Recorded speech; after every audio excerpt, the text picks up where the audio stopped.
A moment ago, even a moment mattered. And after this moment, moments have lost momentum.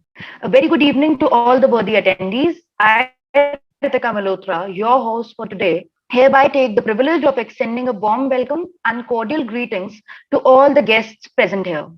The topic under consideration for this lucrative session is certainty in uncertainty. In the current times, when Flipkart has come up with 1 hour delivery, it is possible for anything to change any moment, and certainly, even while this session, a lot may change. Or else, I assure you, after it, something definitely will change within you, which will prepare you to face abrupt changes in the best possible way. Let us now take a forward step and proceed with the introduction of our organization. SEMS Welfare Foundation is recognized as a non-profit organization enlightening the pathways heading towards betterment in education, environment safety, women empowerment, entrepreneurship, health and skills. They create awareness and opportunities to satiate their agenda, all of which circumscribing their noble intention to make lives better. Proceeding further, it's time to know more about our guest of honor, who then may further enlighten us about our topic. I now convey the due respect and my warm regards to Colonel Sanjeet Sirohi, who has served in the Indian Military Academy for 35 years, that is from 1975 to 2009. He is an economics graduate from the prestigious Delhi University. Throughout his career, he has enlightened more than 2,000 students by polishing their soft skills and employability skills. In order to lead the young population and adolescents to a path of self discovery, he has partnered with many reputed CBSE schools and has conducted talks and speeches with them. He has also conducted teachers' motivation and training workshops. To embark on his profession voyage with excellence, he has attended soft skill trainer course from Institute of Image Consulting Business Institute, New Delhi. Throughout his career in training, he has made many significant contributions like the following. He has worked as a senior trainer for personality development with Winning Mantra Noida. He also worked as director HR in Institute of Hotel Management, Meerut for 7 years and was responsible for training and placement of fresh hospitality graduates. He conducts workshops on teachers or faculty development. He also delivers talks during parent-teacher meets in most of the prestigious schools in NCR. His excellent written works are published in Times Plus and Daily World as articles and also as regular blogs based on ideas related to the youth of the country. Further, he also delivered an impactful talk, How the Power of Goal Setting Made Me Successful, on Josh Talks. Besides everything, he also mentors SSB aspirants and conducts SSB classes for ADA 247 Gurugram. Well, that indeed was a lot, and I hope there's a lot more to come. On that note of taking inspiration, I will now respectfully hand the charge over to Sir. Thank you, Ritika. Thank you very much. Now, good evening, ladies and gentlemen, and namaste to all of you, especially my audience from the friendly countries. As already brought out, a lot has been said about me, but one or two things which I want to mention is that I had served in the army for 35 years, that is in the Indian Army. And whatever I am going to talk to you will be basically the lessons which I have learned in the army. And after serving in the army for 35 years, after that, I have served for another 13 years in my second innings. So now I am in my second innings. Now, when we were discussing that what talk should be given, I was very skeptical about it. That since I am from the army background, I don't know much about the industry. But let me tell you, there are so many lessons which even the industry can learn from. So with this as a background, I am very grateful to SAMS India for giving me this opportunity to interact with you. And in fact, I am honored and delighted. So with this as a background, please fasten your seatbelts and then now we will take off. Certainty in uncertainty. Now from the army background, we people are always dealing with uncertainty.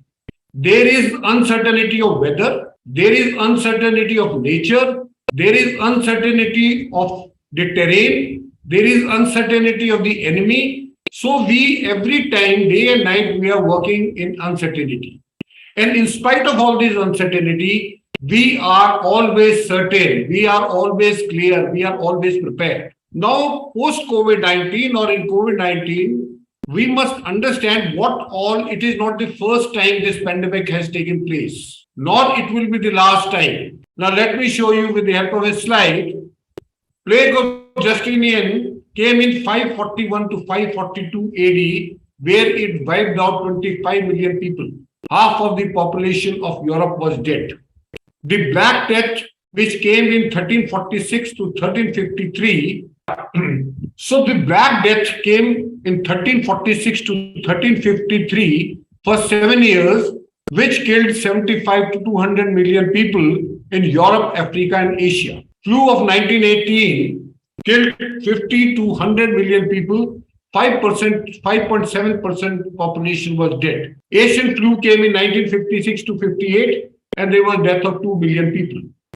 Now, present pandemic, people infected 59 crores, loss of life 64.4 lakhs, depressive disorder and cases of anxiety. Depressive disorder increased by 27.6%. Cases of anxiety increased by 25.6%. Loss of jobs in 2020, 144 million. In 2021, 68 million.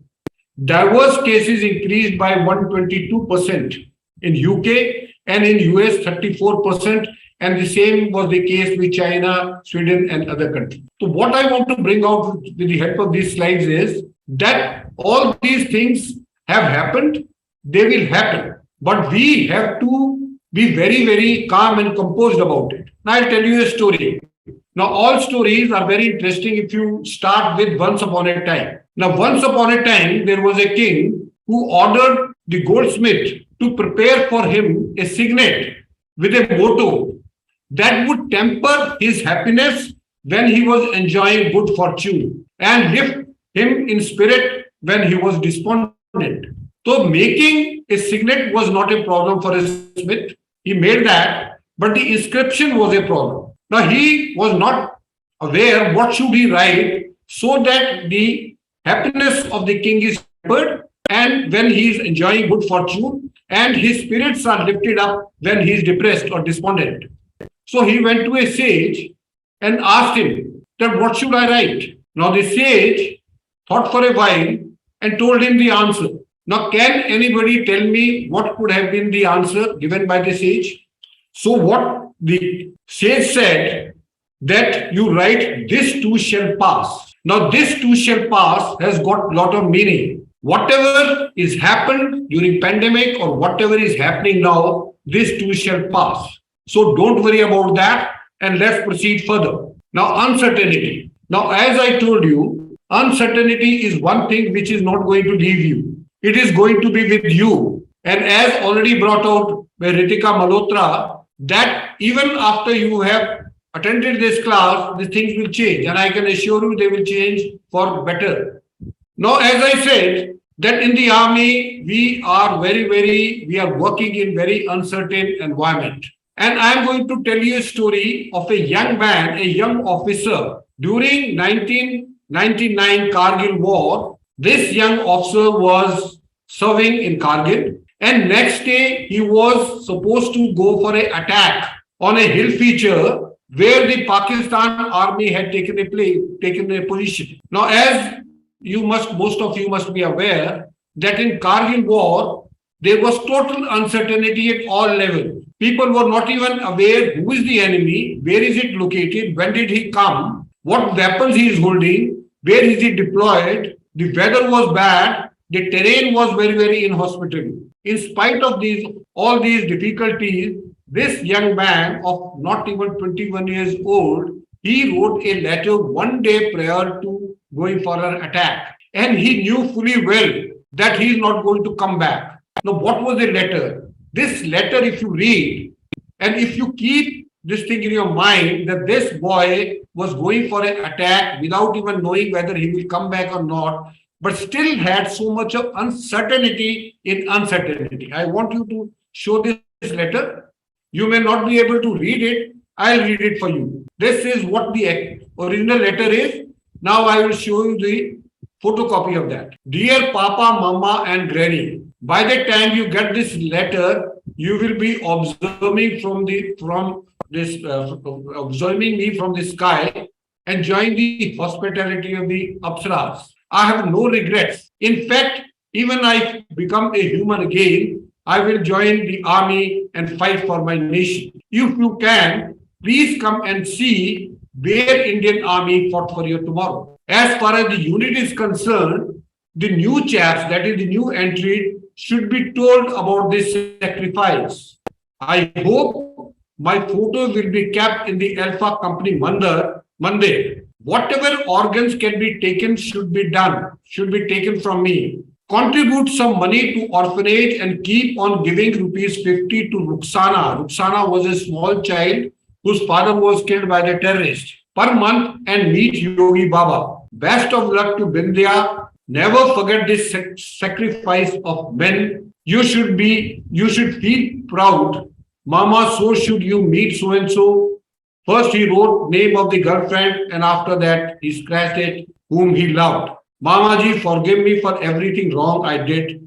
Okay, then it is time for me to join my clan of dirty dozen. That is what my assault troops has. That is the total 20 chaps. And best of luck to you all. Live life king size, yours, Robin. Now this letter, if you see, the boy of 21 years old, who is not sure of his tomorrow, is going for an attack.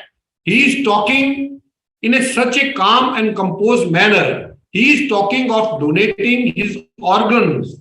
He is talking of contributing some money to the orphanage. He is talking of contributing 50 rupees per month to a small child whose father was killed by the terrorist. He is talking about the people who will be joining the unit to be told how the unit fought in this Kargil war. So this is the height of certainty for any individual. We all are always worried about pandemic and other things, uncertainties, what are happening in our daily life. But I don't think any uncertainty can be so serious that this uncertainty with this boy faced. No. Why change scares us and why it should? Haven't most of us in our life tried to make a change? And that was positive, constructive, and enriching. Yet, we were the one who always behaved in such a manner, in a self-defeating manner, that all that change which we wanted, we never changed. Some changes are forced upon us. We can understand that. Obviously, we will resist to that, but knowing fully well that in the end, we are going to change. But how about the change which we ourselves want and we truly want those change? Why do we resist those kind of change? In spite of sincere intention and being highly motivated. Psychologist Robert Johnson tells us a story in one of his books where he talks about a very excitable young man who wanted to become a therapist. And after 6 months of analysis, he went to his senior therapist and started shouting that, Tony, it is too terrible. Tony said, what is it? Is there a bad news? To which that student replied, just leave me alone. It is awful. My neurosis is gone. How am I going to live now? Now you may laugh at this, but it starkly illustrates one simple fact that how abandoning one's old way of adaptation is very bad news, even if it is replaced by better ones. I'll tell you another story, which was written by Charles Dickens. He talks about a prisoner who was sentenced to a jail and he used to stay in a dungeon cell. After his sentence was over, he got a freedom. He was taken out of the jail and brought out in a broad daylight, bright light in the open world. He looked around and after some time, he felt very uncomfortable. He asked the jail authorities, requested them to take him back to his cell because that cell, with all the darkness, chains, he was feeling secure, he was feeling familiar, and he was very, very comfortable. So both these stories, they tell us that whenever any change takes place, even when change is better for us, we normally resist. Now, why do we resist? This is a very, very important question, especially those changes which we know they are good for us. So let us first understand that resistance is a normal psychological reaction to change. and sometimes it can be self-protection mechanism. So if resistance to change is such a common experience, then why does it feel so frightening and uncomfortable? Now let us understand with the help of slide. Sometimes our fears are linked to our vagueness about the change. We are very vague. We don't know what the change is. And since it is vague, we are frightful about that change. Number two, we also need to pay attention to how our brain works. That is very, very important. Because if we understand, then we will also understand why we are frightened by the change, and then we can do something about it. Innately wired to protect us, it responds to repeated stimuli by forming neurological pathway or the known path. And more you respond to those stimuli, they become wide and they become stronger. Now, they become responsible for the fixed specific responses. Now, when you attempt to change your behavior, when you start doing something which is unknown, the brain signals fear. So if whatever you are doing and you are doing the same thing what you were doing earlier, then there is no fear. But once you start changing yourself, then because you are now going through the unknown path, your brain signals fear. Third is the fear is largely about uncertainty. Outcomes cannot be predicted. We do not know exactly what particular change will bring about. And because of that, we fear. And the fear is of unknown. Uncertainty is supposed to be, it has been proved, the biggest stumbling block on our way. As a result, the uncertainty breeds fear. Last is that people around us and we ourselves doubt us. People around us, they tell us we can't do it. We ourselves doubt. We think we can't do it. We will give it up and we don't deserve better. So if that is the case, then what do we do? How do we face the fear? Or how do we face this change? I'll tell you 4 ways. And if you adopt those ways, your fear for a change will go away. Now, what are those? First is reframe uncertainty to curiosity, which would inspire you to act differently. And to do that, ask yourself these questions. What will happen if I do change? What will happen if I don't change? Third is, what won't happen if I change? And last is, what won't happen if I don't change? So, if you ask these questions, and I will suggest to you that you write the responses of these questions. And once you write these responses of those questions, you will be very, very clear about the change. And once you are clear about the change, you will see yourself that you will not feel scared. In fact, you will try to embrace the change. Number 2 is create new neural pathways through persistent action supported by determination to change. So what should we do if we are following something earlier and we want to change that? Then we must change our behavior and keep on repeating it. That's why they say that if you want to imbibe some new habit, adopt some new habit, you must do it for minimum 21 days. Someone says 21 days, someone says 60 days. Well, the point is that you must repeatedly do it. And if you repeatedly do it, you will be making your neural pathways, which will be known pathway for your brain, and you will not be scared. Third is view as a challenge. Now, what happens is our perspective of change determines how we are going to behave. If we view our change as if we view change as a fear, we'll be reluctant to do anything about it. But if you view the change as a challenge, then you will realize the day you decide that you are going to challenge the change, you will get courage, you will get determination, and you will get encouragement to do the task, and you will be surprised by the result. I can assure you that. Now I will tell you 8 mantras, or you can call it 8 commandments. If you follow that, I can assure you, you will be certain in uncertainty. You will be prepared for any adversity. It can be anything. It can be natural, it can be man-made or anything. You will be prepared for that. First is we have to accept challenge and prepare ourselves. I'll tell you how to prepare us. Number two is become an intentional learner. Number three, take 100% responsibility for your life. Number four, anchor on your values. Number five, build and maintain relationship. Number six, adopt positive attitude. Number seven, indulge in various physical activities in the morning. Very, very important. And that is what army is proud of it. What is keeping the army fighting fit all the time? And last is sleeping well. You will be amazed when I tell you that by sleeping well, you will be able to learn more, you will be able to prepare more. Now, let's take them one by one. Accept change as a challenge and prepare yourself. In spite of the fact that change is undeniable and also it is energizing part of our life, you will find people scared of change.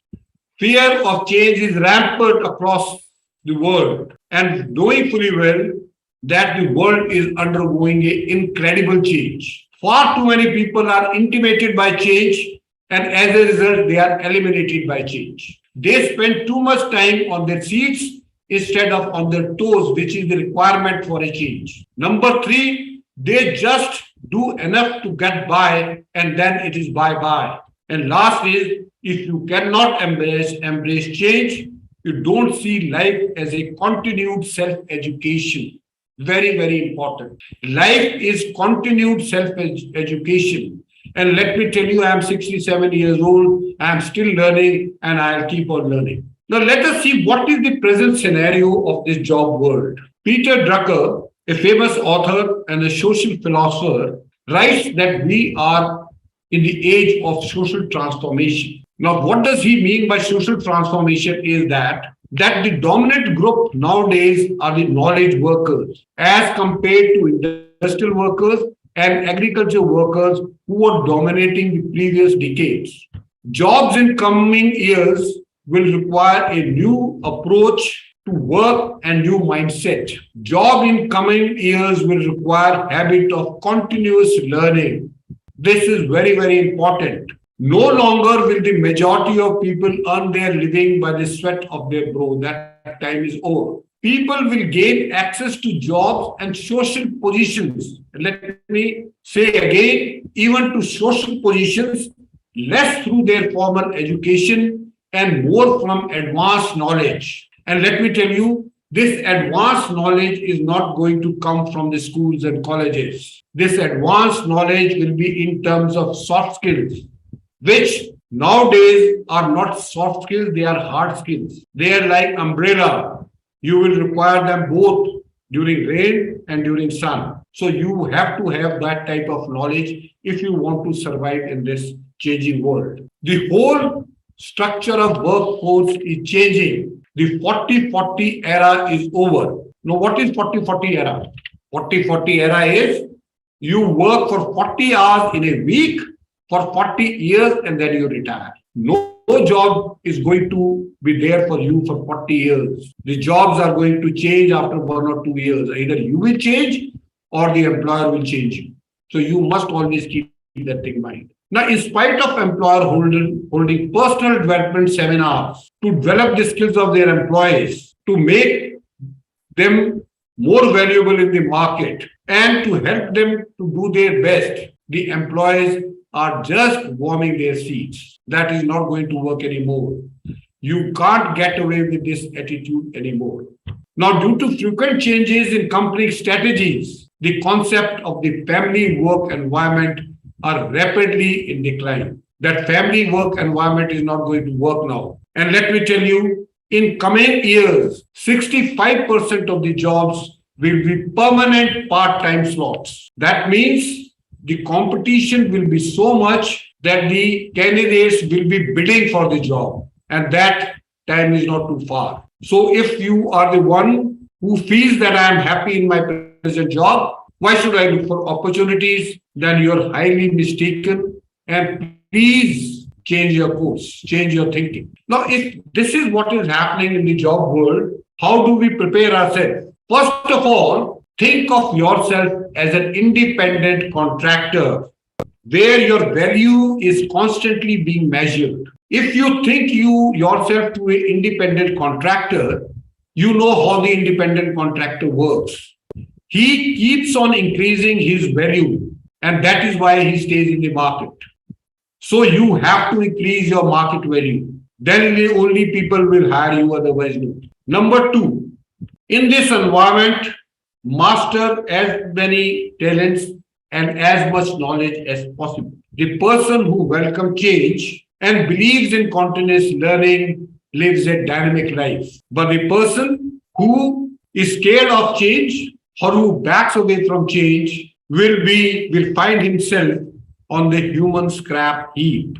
Either you expand or you become expendable. And last but not least, as I said, don't be in this impression that you have got a good job. Why should I look for something else? Let me tell you, the job guarantee is no more there. There is no security for job. You may lose the job tomorrow. So to make sure that you are prepared adequately makes yourself invaluable and multifaceted. So this was the challenge part, the job world, how is it working and how it is changing, and how you should embrace this change and keep on working towards yourself to improve, to make yourself more worthwhile, to make yourself more valuable in the market. So for that, you have to learn, you have to believe in continued self-education. So with that, we come to the third, that is the second important mantra, become an intentional learner. Now, let me tell you a very, very interesting thing about this. The people think or they assume that we automatically grow. When we are children, our bodies grow automatically. We become taller, we become stronger, we are able to do so many new things, and we are able to face the challenges. But when we move on to the adulthood, we carry the same belief, subconscious belief, that we will improve mentally, spiritually, emotionally in a similar pattern. That is what the problem is. The time is going, by time we will simply get better. The problem is that we don't improve by simply living. We have to be intentional. We have to be intentional about it, because no one improves by accident. Personal growth doesn't just happen on its own. You have to take complete control, ownership of the growth process. If you want to improve your life, you have to improve yourself, and you must make that conscious goal. Now, the question comes is, how can we change our thinking and our action? How do we push forward and be able to learn more? Most experts believe that on an average, any human being uses only 10% of his potential, and it has been proved by research. It is very unfortunate, but we are only using 10% of our potential. So that means there is a vast scope to improve ourselves. That is, we have got 90% more to improve upon. So how do we tap this unused 90%? The answer is found in changing how we think and changing what we do. So let's see, how can we change what we think? So the first is, how do we change our thinking? How do we increase our thinking capacity? That is number one issue.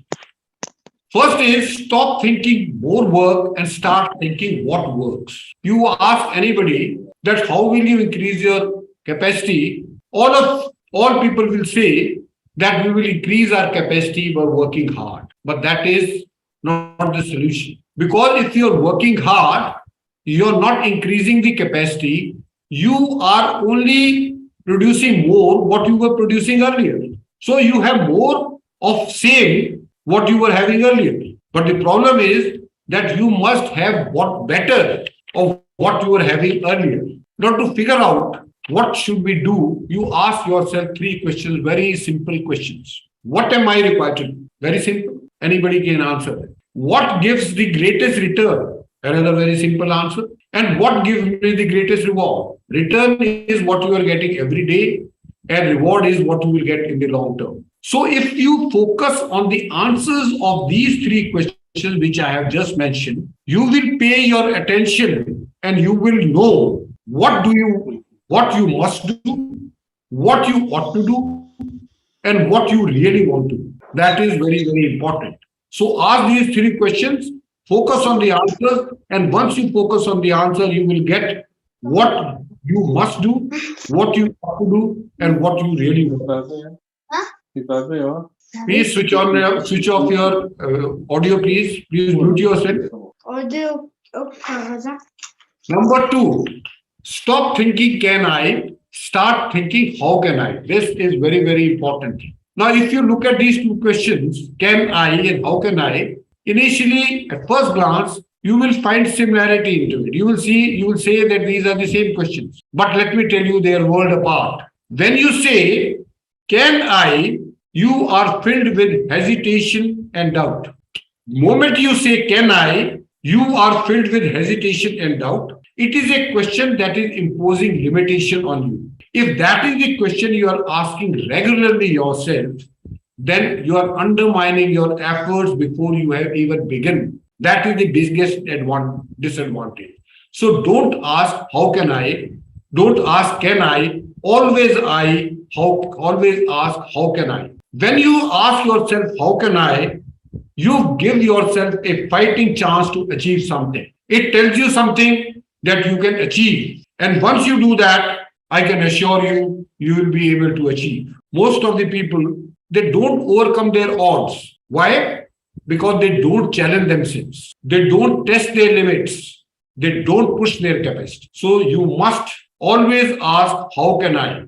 Don't ask, can I? All these things what I am telling you, they are going to increase your thinking capacity. Like I said, if you want to improve on your learning, you must increase your thinking capacity. Next is stop thinking about one door and start thinking about many doors.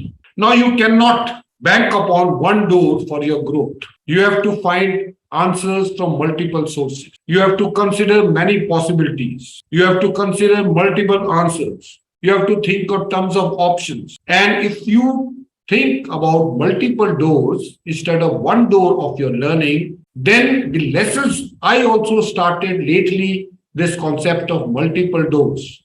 And I can assure you, I have learned a number of things.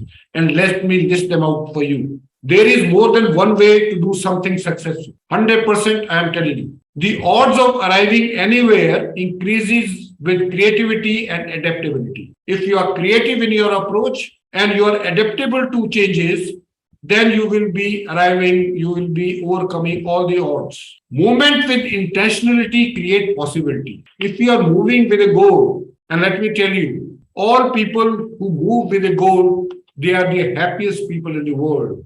And that research has also proved. Next is, knowing the future is difficult, controlling the future is impossible. We must admit that. Knowing today is essential, controlling today is possible. So, if you know today, you will be able to control it. So, start knowing today. Next, we move on. How to increase your capacity for actions. Stop doing all those things you have done before and start doing those things you could and should do. Let me repeat once again because this is very, very important. And if you follow that, I can assure you, you will do wonders in this world. Stop doing all those things you have done before. Start doing those things you could and should do. Now, how do you do that? Then we will see, stop doing what is expected and start doing more what is expected. Stop doing more, doing important things occasionally and start doing important things daily. Now, the first thing what I discussed was stop doing all those things you have done before and start doing those things you could and should do. First step towards success is becoming good at what you know how to do. So you must do what you know how to do. More you do what you know, the more you will discover what you could do. Let me explain again because it may sound very confusing. First step is you start doing what you know how to do. Period. Once you have stopped doing what you know, more you do what you know, the more you will discover what you could do. Now you have got decision to make. Will you continue doing what you have always done or will you try new things? Now, if you continue doing what you have already done, then there will be no improvement, there will be no learning. But if you try new things, it will lead to innovation and new discoveries.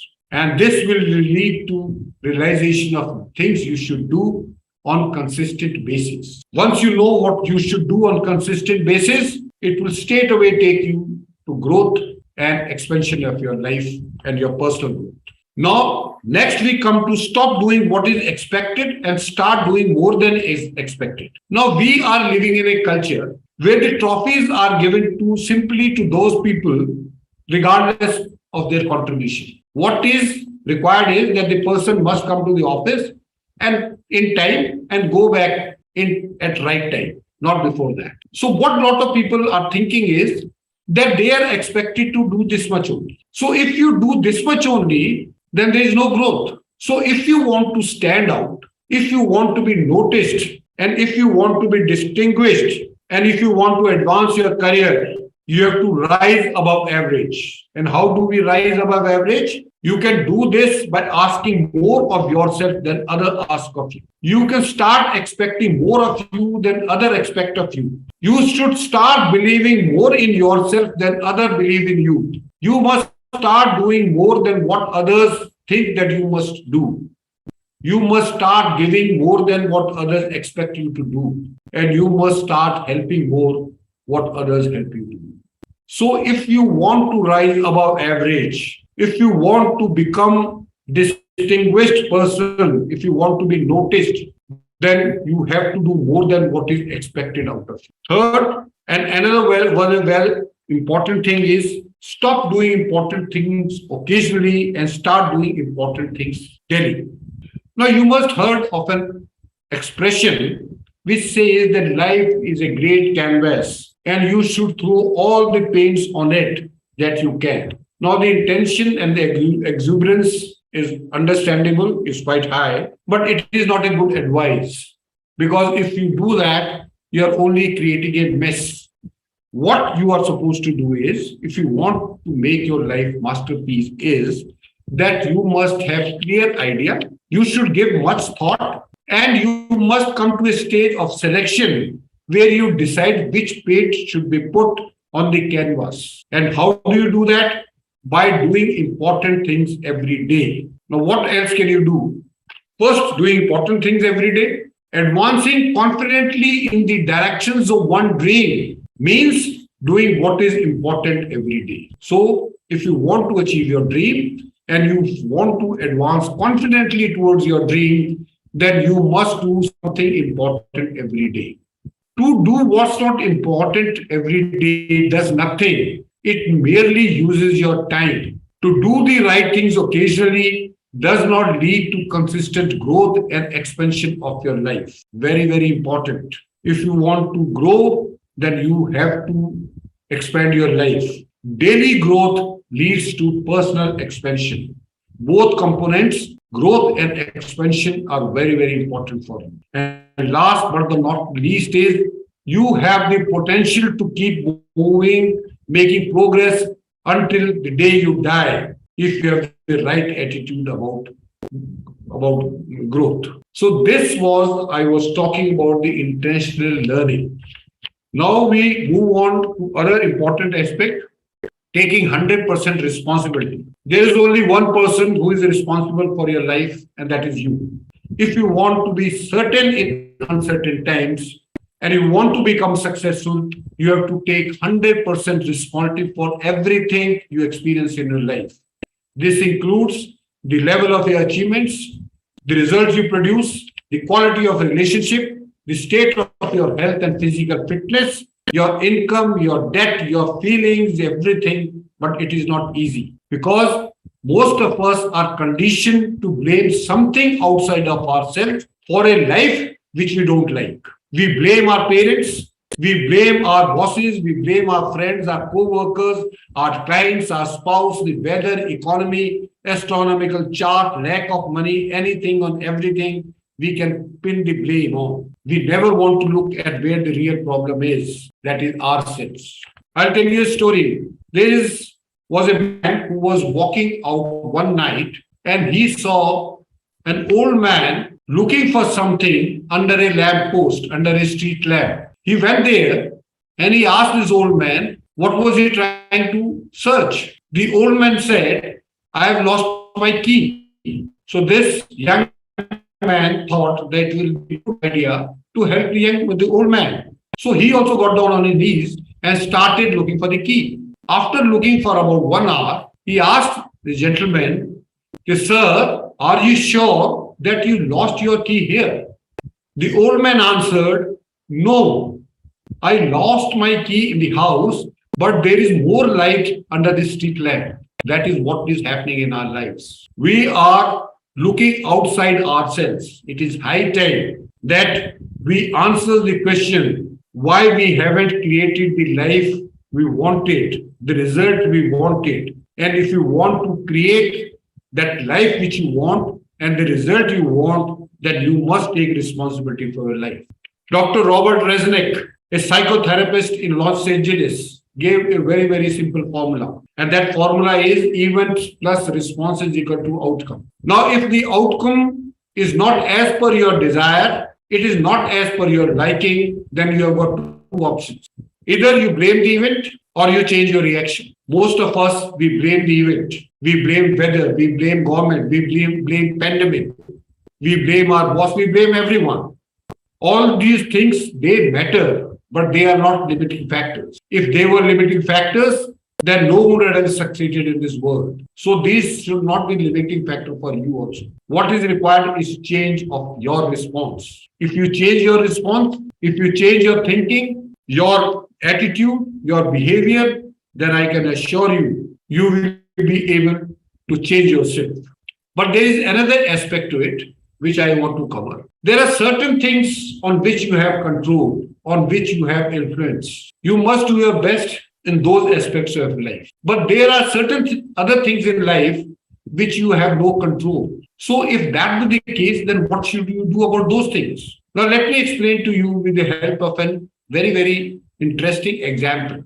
And that is, think about water skiing. Now, when you are in perfect balance, holding the tow rope behind the boat, all is well. You don't have any influence over the boat other than your communication with the pilot of the boat. If the pilot does not pay attention to you, all you can do is to hold onto the tow rope. But if holding onto the tow rope is making you imbalanced, losing your balance, and you are likely to be dragged by the boat, then what is the option? Then at that point of time, the option is to let it go. Same thing should be applicable to our life. This is what you have to do to our in life situation, which you had yourself being dragged by the circumstances which are beyond your control. When you do that, what happens? You give yourself permission to fail and recover from failure. You recognize the situation as bad one and you get out painlessly as you can with your dignity intact. Mind you, your dignity intact. You are also letting go of embarrassment and self-doubt, resulting in recovering more quickly, very fast. In letting go of bad circumstances outside your control, you reassert your control and you are no longer dragged, you are moving on your own path. So this you must always remember.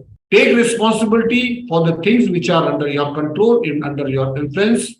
But if the things are not going as per your liking and they are beyond your control, then you must let it go.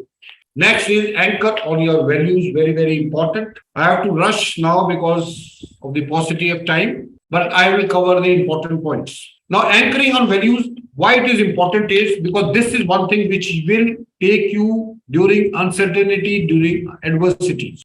What do you do when you cannot control important aspects of your life? Another question, how do you respond when your carefully laid out plan turns to a chaos? How do you stay in control of your life and your emotions in times of crisis? Often the recourse is to check your value system, to anchor yourself to those values that guide your life while the storm is swirling around you. You may not always win, but in the end you will be the winner because you have not sold out your values and beliefs that make you what you are, where your values are not being given by the government, nor by the religious leaders, nor by the social reformers, and not even your boss has assigned those values to you. Those values are your values. based on your life experiences, based on the way your family lives, and the path you have instinctively chosen or rejected. The fundamental values are hope, faith, persistence, integrity, decency, and patience, and you can add more. Now, what does this value do to you? Our values gives consistency in the way we approach our life. We feel certain about our life when there is uncertainty around us. By centering our lives on the belief, we ensure that we can always find our balance and our way no matter what life throws at us. By holding to our beliefs, we can always stay on track towards certainty. To fulfill our lives, we have to live like Nelson Mandela lived. I'll repeat, if we want to fulfill our lives, we should live like the life Nelson Mandela lived,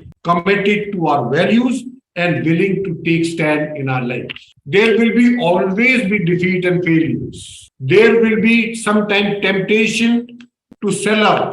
Now, what can be those temptations? Some people will sell out due to fear.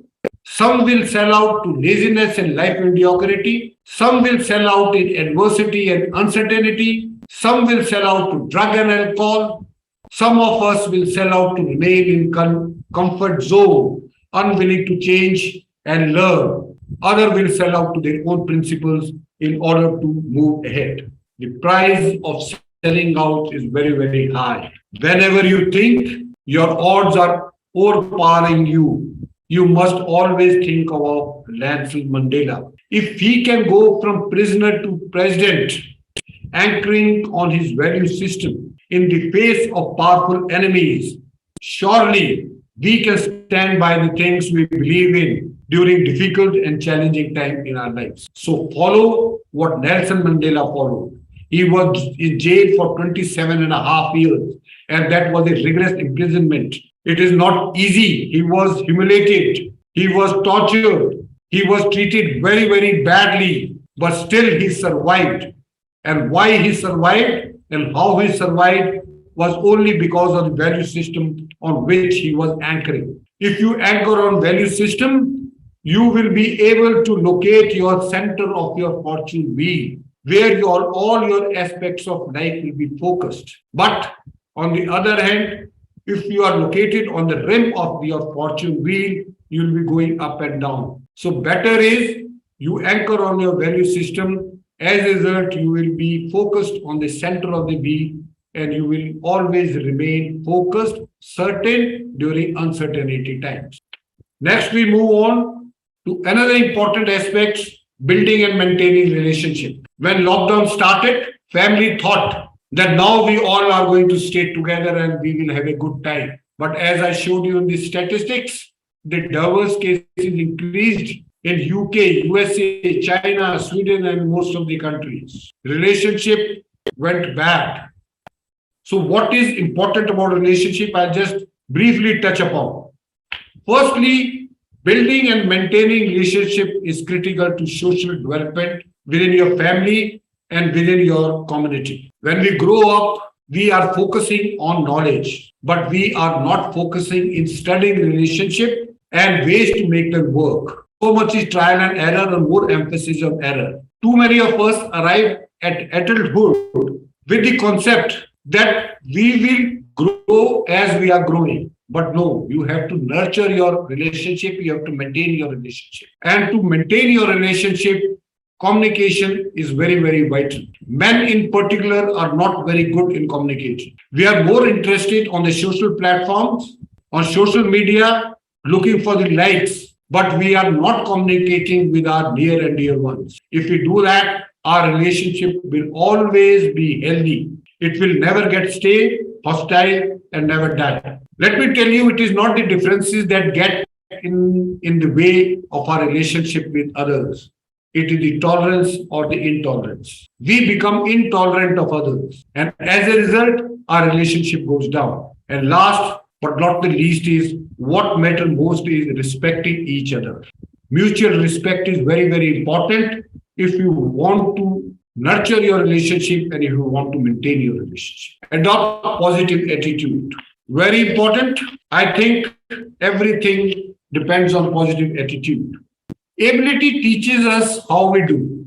Motivation determines why we do, but attitude decides how well we do. Now, let me tell you another story. I'll just take another 10 minutes. There was a man who used to sell balloon in the air, balloon at fair. He had balloon of many colors, yellow, red, green, purple, all types of balloons. And whenever business was slow, he would release a helium-filled balloon. And whenever the children used to see balloon going up, they used to rush to this balloon seller and used to buy a balloon. So this was his modus operandi. Whenever the sales used to go down, he used to release one balloon. And as a result, his sales used to go up.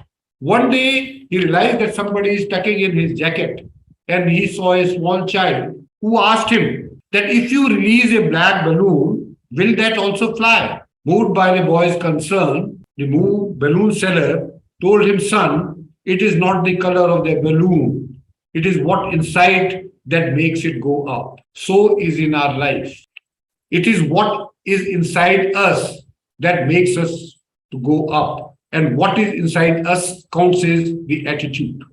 Harvard study has found that 85% of the people who get a job and who get promotion are the people who have a positive attitude. And only 15% of the people get their job or promotion based on their knowledge about the facts and figures in specific subjects. So don't you think it is very, very surprising and very unfortunate that 100% of our money spent on education gives us only 15% of chances of success in life. The rest 85% depends on the attitude. So gentlemen, ladies and gentlemen, the attitude is a choice, and that choice is with you. And let me explain to you with the help of a very, very simple example, and that example is of an ant. If you follow the attitude of an ant, I can assure you, you will be the most successful person in the world. Now, what is the philosophy or what is the attitude of an ant? Ant never sits idle. They are very, very hardworking. You will never find an ant sitting idle because they are very hardworking. Ants never quit. They persist. If you try to block their way, they will go up, they will go down, they will go sideways. They will keep on trying to overcome that obstacle. And how long will they try? They will keep on trying. You will get fed up, but they will not get fed up.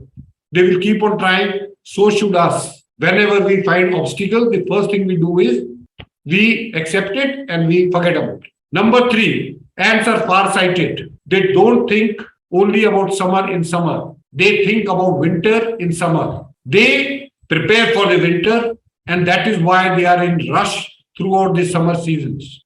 Next is ants has a work-life balance. They know when to work, they know when to rest. During summer, they are working, and during winters, they are relaxing, they are resting, they are not wasting their energy. They are in hibernation. Ants are purpose-driven. They don't get distracted. They have their purpose, they follow it.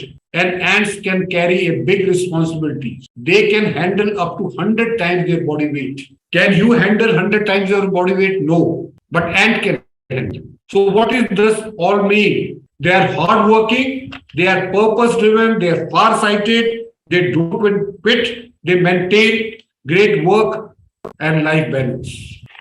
So if you follow the philosophy of the ant, and if you know that this choice is with you, then you can change your life at this present moment only.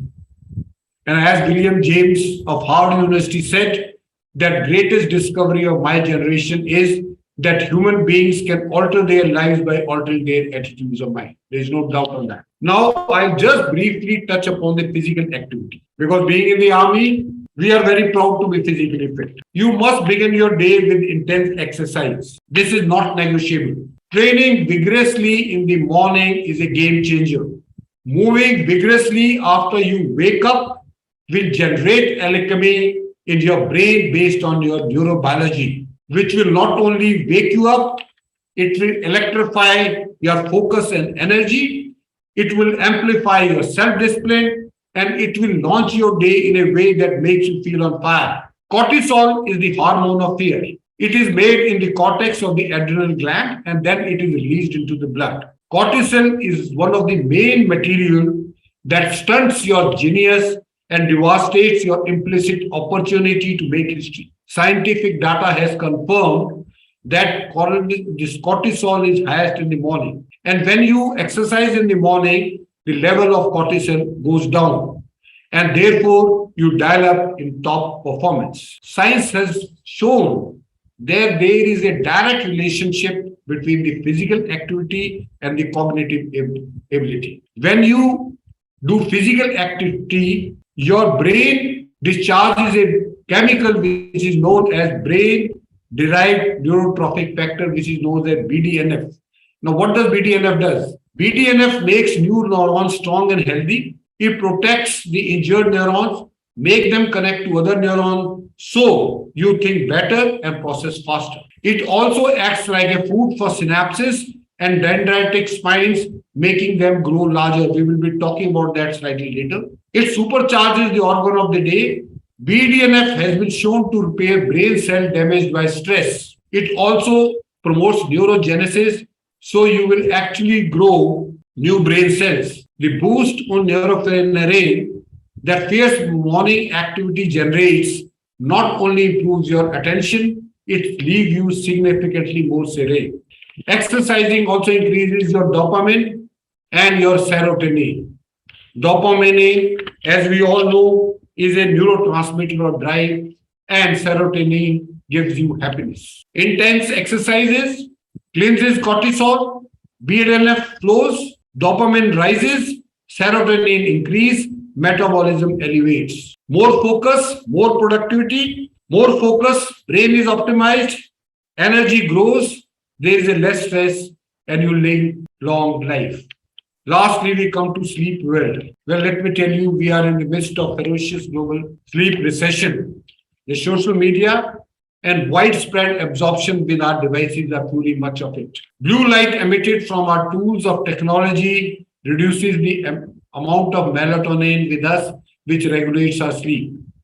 Checking your gadgets all day long impairs cognitive function. Being front of screen before bedtime causes sleep dysfunctions. Light of your devices activate photoreceptors called intrinsically photosensitive hereditary ganglion cell, which negatively affect your circadian rhythm when it hurts your sleep.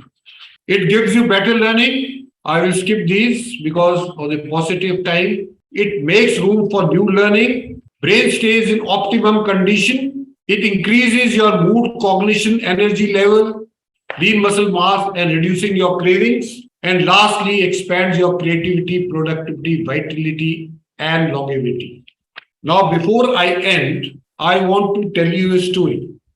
And I want you to pay special attention to it. Years ago, a farmer owned a land along the Atlantic coast. He constantly advertised for hired hand.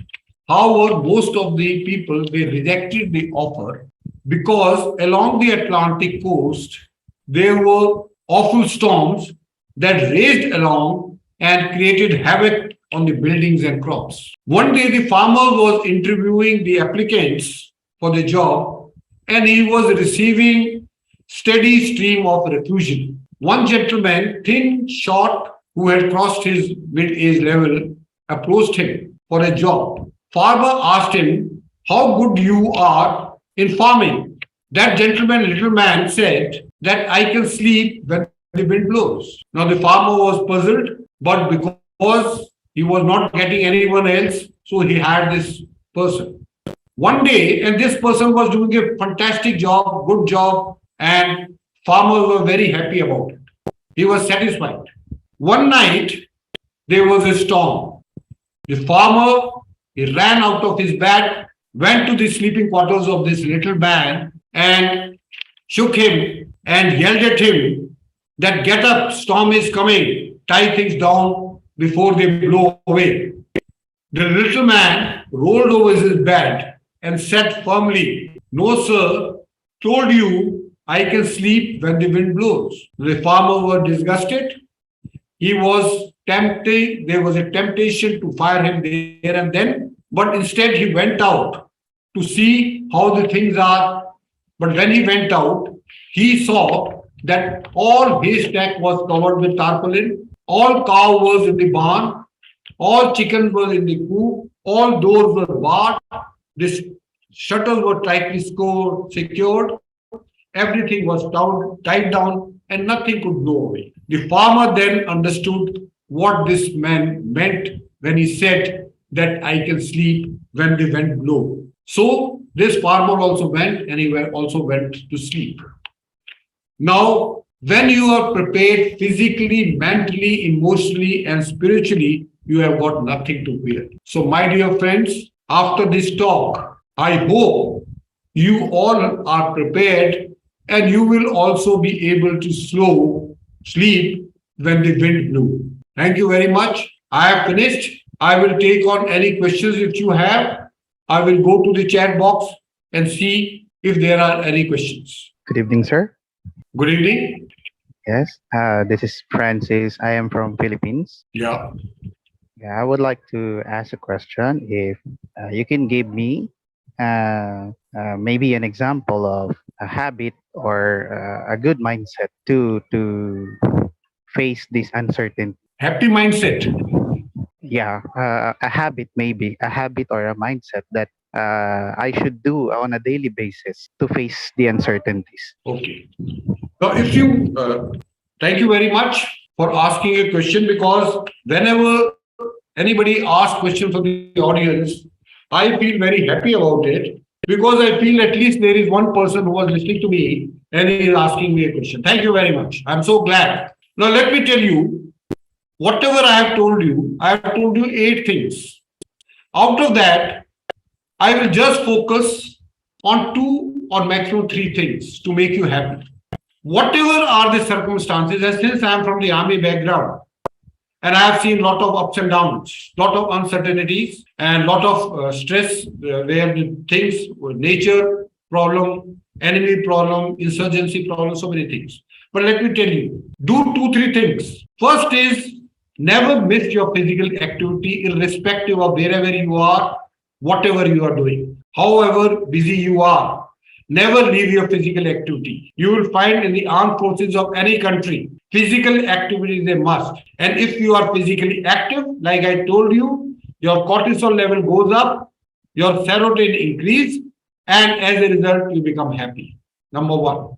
Number 2, sleep well. Don't waste time. I will not say waste time. Don't devote too much time on your devices, electronic devices, because that is going to impair your thinking. That is going to create problems for your sleeping part. Number 3, always maintain good relationship with your near and dear ones in all uncertainty, in all adversity. And last but not least, you must anchor on your values. What do you think all those great leaders who have gone through all this, Mahatma Gandhi, Nelson Mandela, and other people, how did they manage? Nelson Mandela, how could he survive for 27.5 years in a rigorous imprisonment? How could he keep himself happy? Let me tell you, his room was not more than 8 feet by 6 feet. But every day he used to do physical activity. He used to do minimum 200 sit-ups and 200 bench stretches. So these 3-4 things, if you, and lastly, as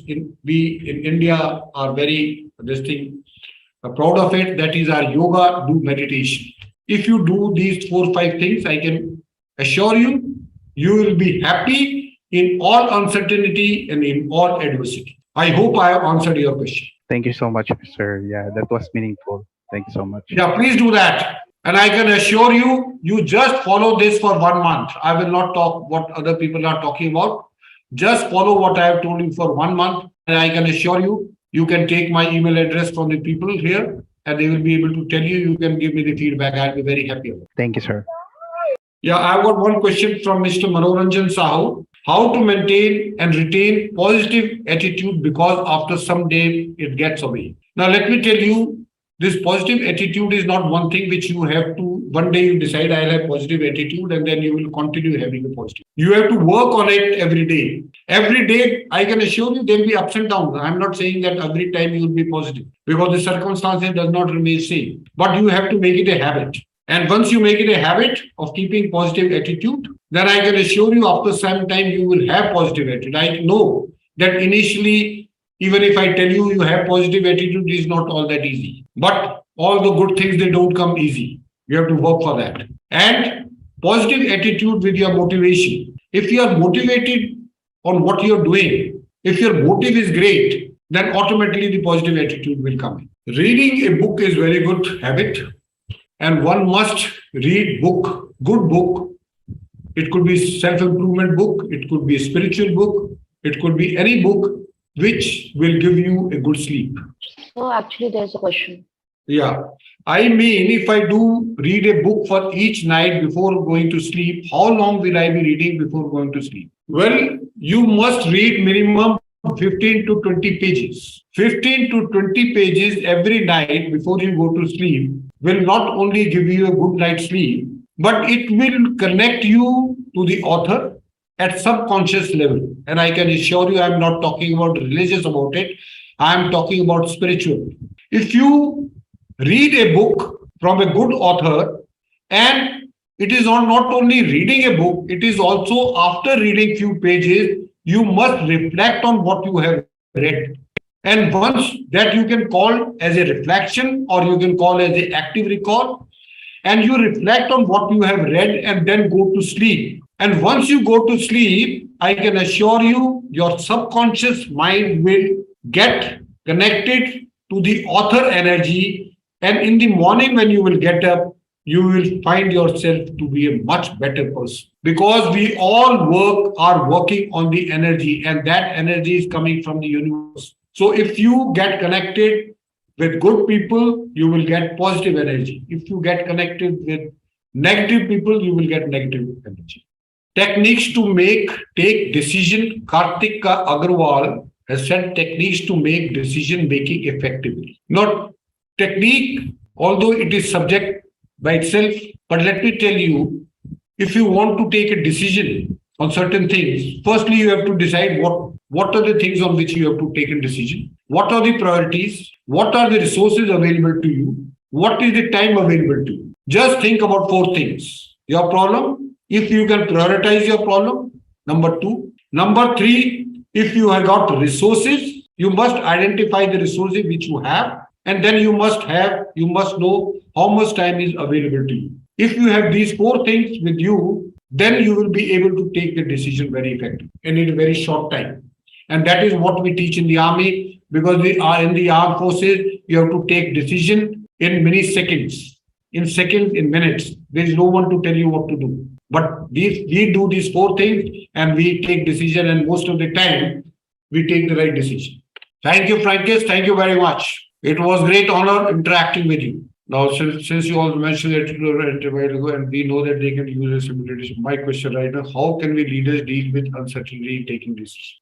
Well, as a leader, most of the things which I have told you, whether you are a leader or you are following someone, they will help you out. But leader jobs become more important, because if the leader is uncertain, in uncertain time, then let me assure you, nobody is going to follow you. You should be the first person, you should set an example. By doing all this, what I have told you, there were 2 more things which I wish I had more time, which I could have discussed with you.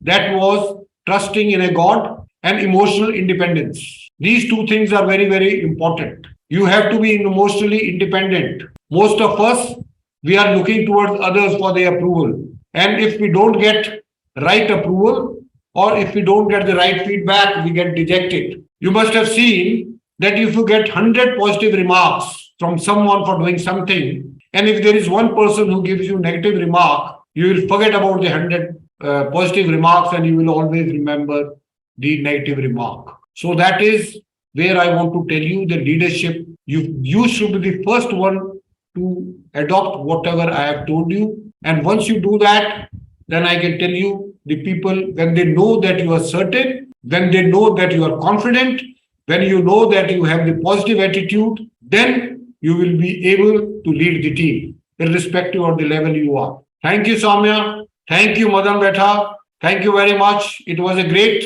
interacting with you all. If there are no more questions, then I hand over back to Ritika Malhotra for the final words.